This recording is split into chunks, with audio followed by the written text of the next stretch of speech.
ರಾಜ್ಯದಲ್ಲಿ ಕಾಂಗ್ರೆಸ್ ಸರ್ಕಾರ ಸತ್ತು ಹೋಗಿದೆ. ರಾಜ್ಯದ ಸಮಸ್ಯೆ ಬಿಟ್ಟು ದೆಹಲಿಗೆ ಹೋಗಿ ಕೂರ್ತಾರೆ. ನೋಡಿ, ರಾಜ್ಯದಲ್ಲಿ ಕಾಂಗ್ರೆಸ್ ಸರ್ಕಾರ ಅನ್ನೋದು ಸತ್ತು ಹೋಗ್ಬಿಟ್ಟಿದೆ. ರಾಜ್ಯದ ಸಮಸ್ಯೆ ಬಿಟ್ಟು ದೆಹಲಿಗೆ ಹೋಗಿ ಇವರು ಕೂರ್ತಾರೆ. ಸಿದ್ದರಾಮಯ್ಯಗೆ ಭಯ ಶುರುವಾಗಿದೆ ಅಂತ ಬಸನಗೌಡ ಪಾಟೀಲ್ ಯತ್ನಾಳ್ ಹೇಳಿಕೆಯನ್ನ ಕೊಟ್ಟಿದ್ದಾರೆ. ರಾಜ್ಯದಲ್ಲಿ ಕಾಂಗ್ರೆಸ್ ಸರ್ಕಾರ ಸತ್ತು ಹೋಗಿದೆ, ರಾಜ್ಯದ ಸಮಸ್ಯೆಯನ್ನ ಬಿಟ್ಟು ದೆಹಲಿಗೆ ಹೋಗಿ ಕೂತಿದ್ದಾರೆ. ಸಿದ್ದರಾಮಯ್ಯಗೆ ಭಯ ಶುರುವಾಗಿದೆ, ಎಲ್ಲಿ ತಮ್ಮ ಸ್ಥಾನಕ್ಕೆ ಕುತ್ತು ಬಂದುಬಿಡುತ್ತೋ ಅಂತ ಹೇಳಿ ಈ ಹೇಳಿಕೆಯನ್ನ ಕೊಟ್ಟಿರೋದು ಶಾಸಕ ಬಸನಗೌಡ ಪಾಟೀಲ್ ಯತ್ನಾಳ್. ಸಿಎಂ ಕುರ್ಚಿ ಗಟ್ಟಿ ಇದ್ದಿದ್ರೆ ಅವರು ದೆಹಲಿಗೆ ಹೋಗ್ತಾ ಇರಲಿಲ್ಲ. ಮೊದಲು ವಿಧಾನಸೌಧದಲ್ಲಿ ಕೂತು ಅಭಿವೃದ್ಧಿ ಕೆಲಸ ಮಾಡಿ ತೋರಿಸಿ. ಮೊದಲು ವಿಧಾನಸೌಧದಲ್ಲಿ ಕೂತ್ಕೊಂಡು ಅಭಿವೃದ್ಧಿ ಕೆಲಸ ಮಾಡಿ ನೀವು ದೆಹಲಿಯಲ್ಲಿ ಕೂತಿದ್ರಿ ಅಂದ್ರೆ ನಿಮ್ಮ ಕುರ್ಚಿ ಅಲುಗಾಡ್ತಾ ಇದೆ ಅಂತ ಅರ್ಥ. ಸಿದ್ದರಾಮಯ್ಯಗೆ ಭಯ ಇದೆ ಅಂತ ಯತ್ನಾಳ್ ಟಾಂಗ್ ಕೊಟ್ಟಿದ್ದಾರೆ.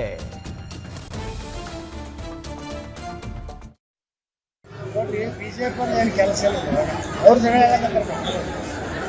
ನಾವು ಆಗ್ರಹ ಮಾಡ್ಕೊಂಡು ಸರ್ಕಾರ ಸತ್ತಿದೆ. ಸರ್ಕಾರ ಇವತ್ತು ಇಂಥ ದೊಡ್ಡ ಹೋರಾಟ ಆಗ್ತಾ ಇದೆ. ಬಹಳಷ್ಟು ರಾಜ್ಯದ ಸಮಸ್ಯೆಗಳದಾವೆ, ಇವರೆಲ್ಲ ದಿಲ್ಲಿ ಒಳಗೆ ಹೋಗ್ತಾರೆ. ಅದನ್ನ ಬಿಟ್ಟು ರಾಜ್ಯದ ಮುಖ್ಯಮಂತ್ರಿ ಯಾರಾಗಬೇಕು ಒಂದು ದಿವಸ ಮುಗಿಸ್ಕೋಬೇಕಾದ್ರೆ ಬದಲಾವಣೆ ಆಗ್ತದೋ ಬಿಡ್ತದೋ ಅದು ಅವ್ರ ಪಾರ್ಟಿ ಬಿಟ್ಟು. ಸಿಎಂ ನಾನೇ 5 ವರ್ಷ ಅಂತಾರೆ.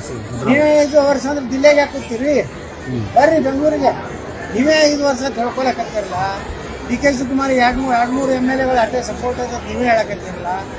ಬರ್ರಿ ದಿಲ್ಲಿಗೆ ಒಂದು ವಿಧಾನಸೌಧ ಕೆಲಸ ಮಾಡಿ, ನಾನೇ ಮುಖ್ಯಮಂತ್ರಿ 5 ವರ್ಷ ಅಂದ್ರೆ ಮಾಡಿರಿ.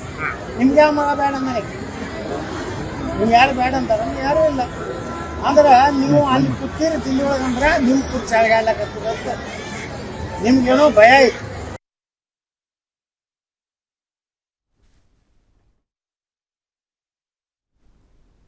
ರಾಜ್ಯದಲ್ಲಿ ಯಾವಾಗ ಬೇಕಾದರೂ ಕ್ರಾಂತಿ ಆಗಬಹುದು, ಅಧಿಕಾರ ಯಾರಿಗೂ ಶಾಶ್ವತ ಅಲ್ಲ ಅಂತ ಮೈಸೂರಿನಲ್ಲಿ ಶಾಸಕ ತನ್ವೀರ್ ಸೇಠ್ ಸ್ಫೋಟಕ ಹೇಳಿಕೆಯನ್ನು ಕೊಟ್ಟಿದ್ದಾರೆ.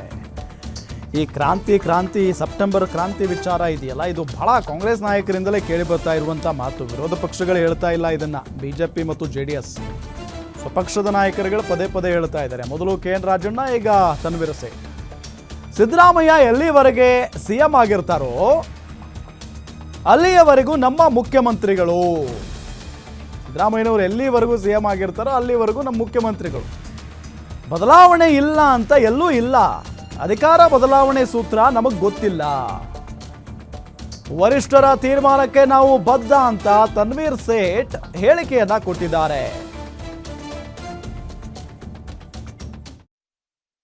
ಯಾವುದು ಏನು ಯಾವ ಕ್ಷಣದಲ್ಲಾಗುತ್ತೆ ಅನ್ನೋದಲ್ಲ. ಯಾರಿಗೂ ಅಧಿಕಾರ ಶಾಶ್ವತ ಅಲ್ಲ. ಇದು ಭಾಳ ಸ್ಪಷ್ಟವಾಗಿ ಹೇಳಿದ್ದೀನಿ ನಾನು 100 ವರ್ಷ ಬದುಕಬೇಕು ಅನ್ನೋದಿದ್ರೂ ಕೂಡ ಅದು ನನ್ನ ಕೈನಲ್ಲಿ ಸಾಧ್ಯನಾ ಅನ್ನೋದು ನನಗೆ ಗೊತ್ತಿಲ್ಲ. ಯಾಕೆ ಮಾರನೇ ದಿನ ಬೆಳಗ್ಗೆ ನನಗೆ ಆಗುತ್ತೋ ಇಲ್ವೋ ನನಗೆ ಗೊತ್ತಿಲ್ಲ. ಸೊ ಹಾಗಾಗಿ ಎಲ್ಲಿವರೆಗೂ ಮಾನ್ಯ ಮುಖ್ಯಮಂತ್ರಿಗಳಾಗಿದ್ದಾರೆ, ಅವರು ನಮ್ಮ ಮುಖ್ಯಮಂತ್ರಿ. ಎಲ್ಲ ಶಾಸಕರು ಪಕ್ಷದ ಜೊತೆಗಿದ್ದಾರೆ. ಸೆಪ್ಟೆಂಬರ್ ಕ್ರಾಂತಿ ಅನ್ನೋದು ಇಲ್ಲ ಅಂತ ಇಲ್ಲ, ಅದು ಏನು ಯಾವಾಗ ಬೇಕಾದರೂ ಆಗ್ಬೋದು. ಇದು ರಾಜಕಾರಣ.